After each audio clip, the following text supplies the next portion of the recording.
But it wasn't all good. For one thing, he learned of the death of his first wife Josephine and was deeply saddened. He was forbidden from seeing his son and current wife, and in Austria, Emperor Francis had ordered a local count to seduce her so she would forget about Napoleon. Then, the new King Louis XVIII refused to give Napoleon his agreed pension. He was under constant threat of assassination, and there were even rumors that the Allies were thinking of relocating him somewhere even more remote.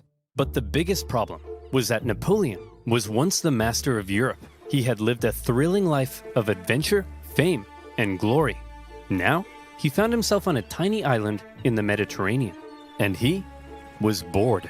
Wouldn't it be nice if he could somehow return to France and reclaim his throne? Hey Napoleon, want to go back to France and reclaim your throne? I would, Pierre. But how? Well, I was thinking we could just take this boat. Will that work? Surprisingly, yes. Pierre, remember when I told you no one would ever kiss you? Yes, sire. Well, pucker up, boyo.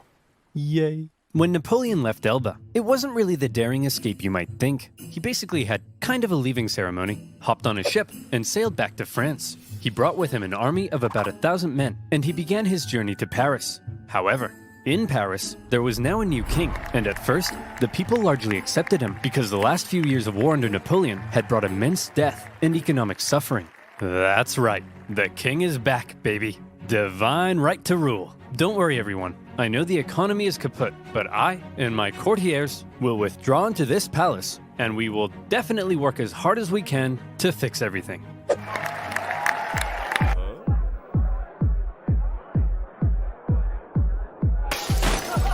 Oh yeah, that's why we got rid of the king. As the Bourbon monarchy began to look more and more like a return to the past, and the returning nobility seemed hell-bent on regaining their lost privileges, the people weren't too happy.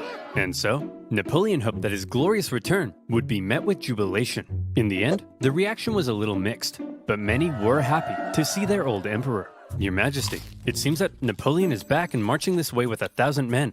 That guy? No problem. I have hundreds of thousands of men. Send them to arrest him.